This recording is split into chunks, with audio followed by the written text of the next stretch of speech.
পরিশোধিত কয়লা প্রযুক্তিতে বিনিয়োগকে ঝুঁকিপূর্ণ আখ্যা দিয়েছে অস্ট্রেলিয়ার ক্লিন এনার্জি ফাইন্যান্স কর্পোরেশন। নবায়নযোগ্য প্রযুক্তির মূল্য হ্রাস ও পরিশোধিত কয়লা প্রযুক্তি পরিবেশ বান্ধব না হওয়ায় এই খাতে আর বিনিয়োগ না করার পরামর্শ দিয়েছে প্রতিষ্ঠানটি, তবে তা প্রত্যাখ্যান করেছে সরকার। জলবায়ু পরিবর্তনের জন্য দায়ী গ্যাসগুলোর মধ্যে অন্যতম কার্বন ডাই অক্সাইড। বিশ্বের মোট কার্বন নিঃসরণের অধিকাংশই আসে জ্বালানি হিসাবে কয়লার ব্যবহার থেকে। তবু সহজলভ্যতার কারণে বিদ্যুৎ উৎপাদনে বিশ্বের অধিকাংশ দেশই এখনো কয়লাভিত্তিক প্রযুক্তির ওপরই নির্ভরশীল। এই প্রযুক্তির বিরুদ্ধে পরিবেশবিদদের আপত্তি কমাতে গত শতকের শেষ ভাগে পরিশোধিত কয়লা প্রযুক্তি আবিষ্কার করেন বিজ্ঞানীরা।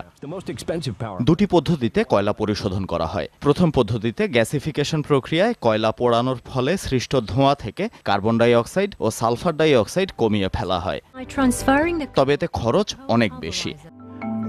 দ্বিতীয় পদ্ধতিতে ধোঁয়া ঘনীভূত করে মাটির নিচে অথবা সাগরের তলদেশে মজুত করা হয়, তবে এতে কার্বন ডাই অক্সাইড বুদবুদ আকারে বেরিয়ে আসার আশঙ্কা থাকে। সব মিলিয়ে পরিশোধিত কয়লা প্রযুক্তি প্রত্যাশা পূরণে ব্যর্থ হওয়ায় সম্প্রতি চীন এবং ইউরোপের কয়েকটি দেশ শতাধিক কয়লাভিত্তিক বিদ্যুৎ উৎপাদন কেন্দ্র বন্ধ করে দেয়।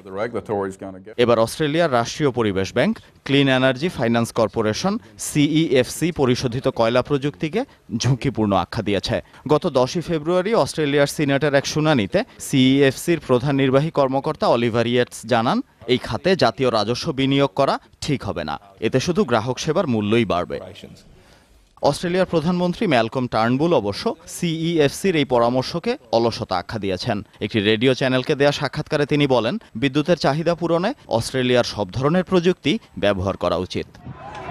ওয়াহিদুর রহমান, দীপ্ত বার্তা কক্ষ।